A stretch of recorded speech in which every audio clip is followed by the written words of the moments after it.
Cooperative market development प्रोग्राममा धेरै ठुलो दुरुपयोग भएको छ।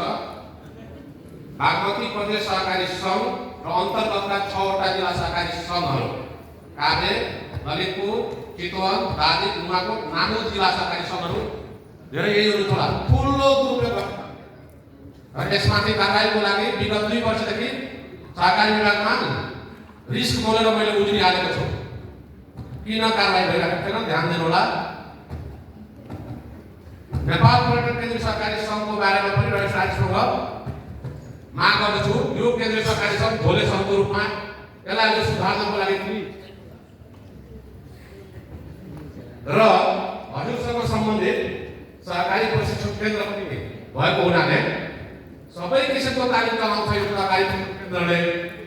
तर कोअपरेटिभ जुन चाहिँ हाम्रो कोप भिजनमै 200 कोअपरेटिभको लक्ष्य दियो त भन्नलाई मात्रै हो र कोअपरेटिभको तालिम किन चलाउँदैन हाम्रो सहकारी प्रशिक्षण केन्द्रले, स्वयं एमसिएफले, सबैले र युवा परिषदसँग पनि जोडिनु कोअपरेटिभको तालिम चलाउने भने धेरै युवाहरू स्वरोजगार हुन्छ।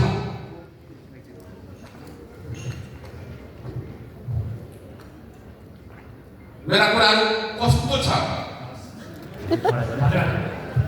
बिस्कुटमा साथीहरू लास्टमा सम्पूर्णमा नमस्कार।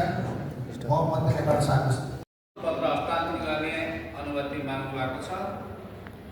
अनुरोध पत्र लिएर उपस्थित हुनुभएको छ कठार पर्यटन सहकारी संस्थाको अध्यक्ष माया चौधरीजीलाई आफ्नो अनुरोध पत्र महासङ्घका अध्यक्षज्यूलाई बुझाइदिनका लागि गरिदिनको लागि अनुरोध गर्छु। 1 मिनट पढेर ल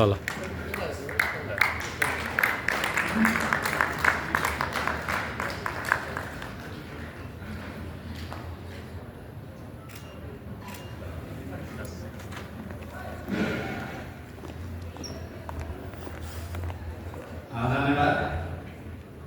यसपछि हामीले हिजोदेखि उद्घाटन सत्रमा प्राप्त भएका सुधार सम्मेलनको सन्दर्भमा सञ्चालित कक्षहरूमा प्रस्तुत भएका विचार सुझावहरू छलफल सबैको र यो कार्यक्रमकै सन्दर्भमा सङ्कलित गरिएको र निष्कर्षको रूपमा निकालिएको second national cooperative youth and trade class 2082 हामी कठार पर्यटन शाखा कोअपरेटिभ सञ्चालक युवा उपसमितिका संयोजक 2 दिन सक्रिय सहभागिता जनाएर आज यो घोषणापत्र जारी जुरुँदैछ। यसमा हामीले बुद्धागत रूपमा 7 सूत्रीय माग गर्दै आजको घोषणापत्रमा समावेश गर्नको लागि कोप होमस्टे निर्देशिका 2067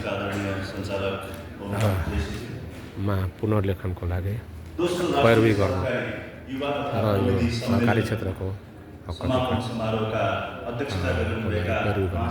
कोप लिडरहरूलाई महासङ्घको नेतृत्वमा यसको लागि हामीले ध्यान आकर्षण पत्र सहित हामी यहाँ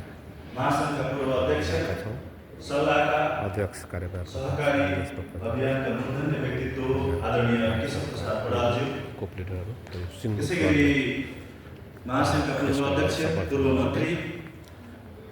महासङ्घकै संस्थापक अध्यक्ष सहकारी अभियान सहकारी संस्थाहरूलाई सङ्ख्यात्मक ढङ्गले महत्त्वपूर्ण अगाडि बढाउन महत्त्वपूर्ण भूमिका खेल्नुहुने आदरणीय दीपक प्रकाश बास्कोटाज्यू, त्यसै गरी महासङ्घका निवर्तमान अध्यक्ष आदरणीय शालीन व्यक्तित्व मिनराज कडेलज्यू, त्यसै गरी महासङ्घका उपाध्यक्षज्यूहरू, सञ्चालकज्यूहरू,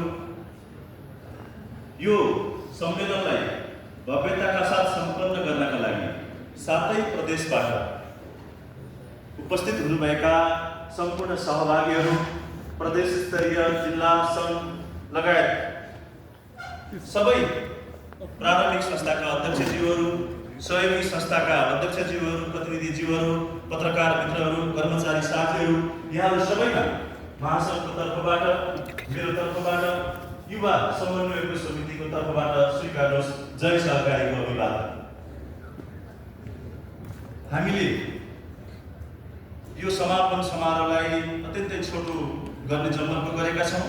त्यसो भएको हुनाले यो 2 दिनको हाम्रो घनीभूत छलफल, प्यानलिस्ट, मोडरेटर, त्यसै गरी यहाँहरूको प्रत्यक्ष सहभागितामा हामीले अन्तर्क्रियात्मक ढङ्गबाट यो सम्मेलनलाई अगाडि बढाउने जुन जमर्को थियो यो एकदमै अन्तर्क्रियात्मक भएको छ र यहाँहरूले पनि त्यो महसुस गर्नुभएको छ। हामी यहाँहरूप्रति धन्यवाद र आभार व्यक्त गर्दै यो 2 दिने युवा तथा प्रविधि सम्मेलनको निष्कर्ष घोषणापत्र राख्ने अनुमति चाहन्छु। दोस्रो राष्ट्रिय सहकारी युवा तथा प्रविधि सम्मेलन 2082 राष्ट्रिय सहकारी महासङ्घ लिमिटेड नेपालको आयोजना र भूमि व्यवस्था, सहकारी तथा गरिबी निवारण मन्त्रालय लगायतको सहयोगमा नीति निर्माता, सरकारी अहिले घोषणापत्र जारी हुँदैछ। यो 2 दिने cooperative second cooperative national cooperative youth and tech कन्क्लाभको आज समापनमा घोषणापत्र जारी हुँदैछ। निम्न निष्कर्षसहित सङ्कल्प जारी गर्दछौँ। 1. सहकारी क्षेत्रको रूपान्तरणका लागि युवा नेतृत्व र प्रविधिको समन्वय र प्रयोगलाई अनिवार्य आवश्यकता ठहर गर्दै युवाहरूलाई सङ्घ संस्थाको नीति निर्माण र निर्णय गर्ने तहमा पुर्याउन संस्थागत नीतिमा सुधार तथा लागू गर्ने। 2. सहकारीलाई पारदर्शी, दिगो र सदस्य कैदी बनाउन डिजिटल भुक्तानी, डेटा व्यवस्थापन, फिनटेक र एग्रिटेक जस्ता आधुनिक प्रविधिहरूलाई पूर्ण रूपमा अवलम्बन गरी प्लेटफर्म आधारित सेवा प्रवाहका लागि पूर्वाधार, जनशक्ति, नीतिगत सुधारमा जोड दिने। 3.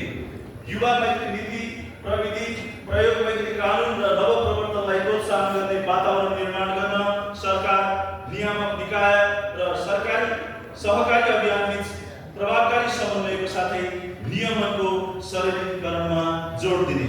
4.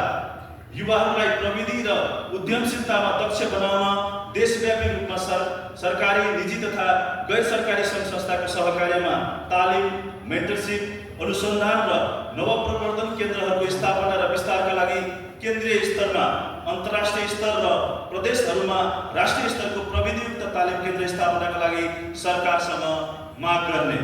5.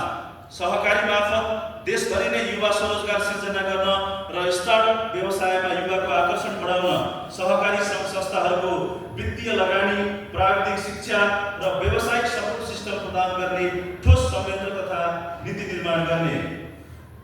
6. उदाहरणीय कार्य गर्ने युवा उद्यमीहरूलाई प्रोत्साहन गर्नुका साथै उत्पादनको बजारीकरणका लागि सहकारीको नेटवर्क मार्फत एकीकृत ब्रान्डिङ र साझा बजार केन्द्र निर्माण गर्ने। हामीले यो निष्कर्षसहितको घोषणापत्र जारी गरेका छौँ। यहाँहरू सबैमा हार्दिक धन्यवाद र आभार व्यक्त गर्दै धन्यवाद। जय सरकार।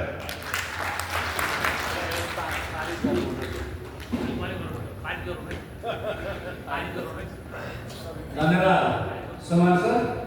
सुमन सरले प्रस्तुत गर्नुभएको यो कार्यक्रमको समीक्षात्मक प्रतिवेदन रिपोर्ट निष्कर्ष यसलाई पारित गरिदिनुहुनका लागि सबै साथी वर्णपत्र नामबाट निष्कर्षलाई पारित गरिदिनु।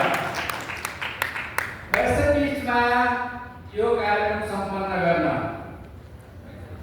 नेपाल सरकार भूमि व्यवस्था तथा सहकारी मन्त्रालय आयोजककै रूपमा हामीसँग सँगै छ र सँगै सहयोगी संस्थाको रूपमा विभिन्न संस्थाहरूले, निकायहरूले हामीलाई सहयोग पुर्याउनु भएको छ।